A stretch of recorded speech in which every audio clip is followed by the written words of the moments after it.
All right, moving on to sort of piggyback off of our last tutorial, we're going to talk about parameters within functions. So we learned that how to define a function and call it and return a value from the function. So what we're going to do now is pass an argument to a function so that we can perform a certain manipulation on that argument, or parameter as it's called here.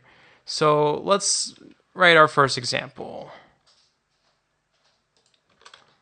Define function called parameters. And in this function, we're going to have our first parameter. Let's just call it a, right? And then we're just going to print a. So, and then when we call the function, so it's called parameters, we need to define a. So let's say a, for example, is a string called this is a parameter. As you can see, this string was passed into the function and manipulated somehow, and in this case, it was manipulated through print. All right, so we can also pass more than one argument, and let's make a new function now. Let's just erase this. Define it as add, for example, and we're going to have two functions called a and b. Excuse me, two parameters inside the function called a and b. A little tongue-tied today. So let's do c equals a plus b. And then we're going to return c. And so when we want to, so this time let's do the right way, the proper way, and say we have a result variable, result equals add, and don't forget we need two new parameters now. So let's say 12, and to separate them we do comma and then 5. So a is equal to 12 and b is equal to 5. And then so we have that result, and then we're going to print this result. Print result. And let's build that. Whoops, I made a mistake here. Oh, I forgot the colon again, of course, silly me. Don't forget those colons. So, of course, 17. We can also do this with strings. So let's do that. Instead of having numbers, let's have 1, and then this b, a is 1, and b is word. And then that sort of adds them together in one string. And that pretty much concludes that part, and let's move on to the next part. So this part is for default parameters, excuse me. What these are basically the default values of a parameter defined in a function if that parameter is not manipulated. So let's call the default param. That's our function. And then we have the parameters a, b, c. And it's gonna be written in the following way. So in these parentheses, where our default parameter with our parameter is, you write b equals our default value 4, and c equals our default value 5. This is just an example, so it could be anything, whatever your heart content, sort of. All right. So keep in mind that parameters with default values should be put last. So as you can see here, a, we wouldn't have like b before a, and so on, stuff like that. So here we go. So we have our default values defined. So let's continue. And then we're going to have return a plus b plus c. That's xc. All right. So let's see. Let's store that to result again, and then we're going to do default param. And let's say a is equal to 3.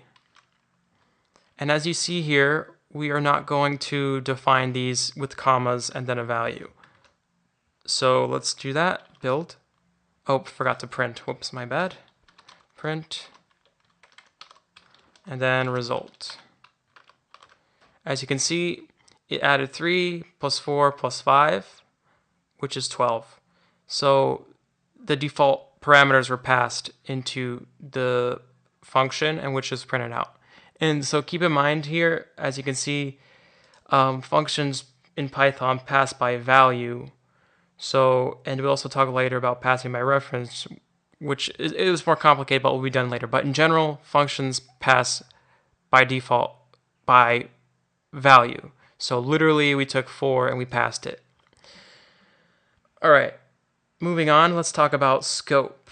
Scope is like the range of use of a parameter inside a function. So within a function, the scope of a parameter is within the function itself. So for example, let's have a new function here called scope. So scope call with a parameter a, and let's say a equals a plus 1. This is just some examples, so don't worry about specifics. So we're going to print a, lowercase a, and then return a. So scope, then we're going to call scope, and then a is going to be equal to 5. As you can see, it did everything for us. Now, if we wanted to call a, we wouldn't be able to call a outside this because a is only defined inside the function. So let's say if we tried to print a, why is my caps lock on? A. As you can see, it gives us an error. A is not defined. So remember, in parameters in the function are only within the scope of the function. And now moving on, speaking of scope, actually, we have something we can use nested functions, like we had nested loops before, like a loop within a loop. We also have functions within functions. And the scope of these functions, of nested functions, are only within the function that's outside. So let's define a new function called outer, with the parameter a again, colon, and then inside that function, we're going to define another function called nested, and it's going to have its own parameter b, and then we're going to define it as return b equals a. And then to keep in line with our indentation, we have the actual code in the first outer function. So a is going to call nested and return value with the parameter a, and then it's going to return a. Now this looks kind of confusing, but basically the thing to see here is just nested can only be used with an outer, and an outer utilizes nested as a part of its code. So let's do this. Let's print this out. So print outer with number, I don't know, 4, let's say.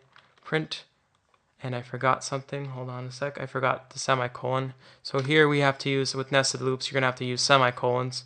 So let's make that more clean. And just give me 1 second. Oh, my bad. I made a mistake. I read wrong. It's supposed to be multiplies. All right, so 16. So as you can see, 4 times 4 is 16. So as you can see here, outer used the function nested, which took argument for a, and it was 4, which b was also 4. So as you can see, it did everything as it should have done. All right. So the whole concept of nested functions can be used for aggregating more functions as a result, and get with another function as well. So this might be a little complicated. So let me just, yeah, let's do it now. Let's just get it over with. So let's say we have a function called f, and with a parameter a, and then we're going to have inside that function called g, and then it's going to have, so kind of a similar situation as before.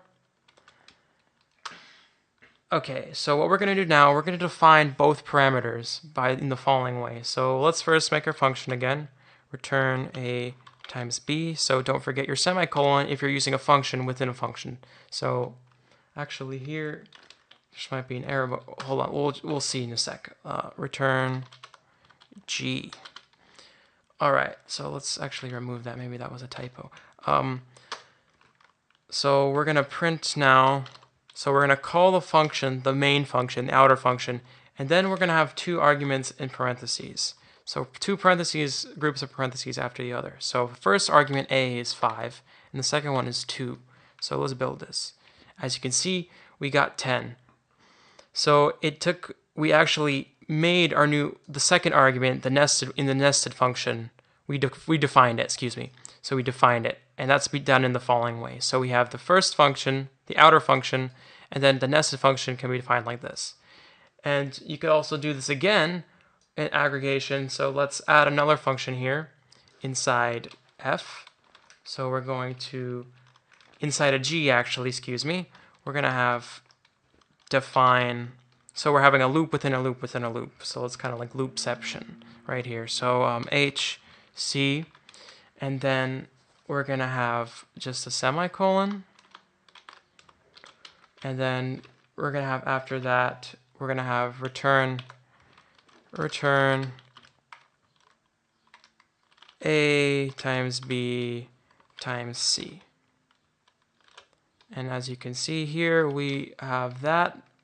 So we're going to then, after that, we're going to return h. And then outside of that, we're going to return g. So we have 3 arguments now. And you just add the parentheses on. Let's do that. As you can see, we got 5 times 2 times 30. So that pretty much concludes this section. Tune in next time.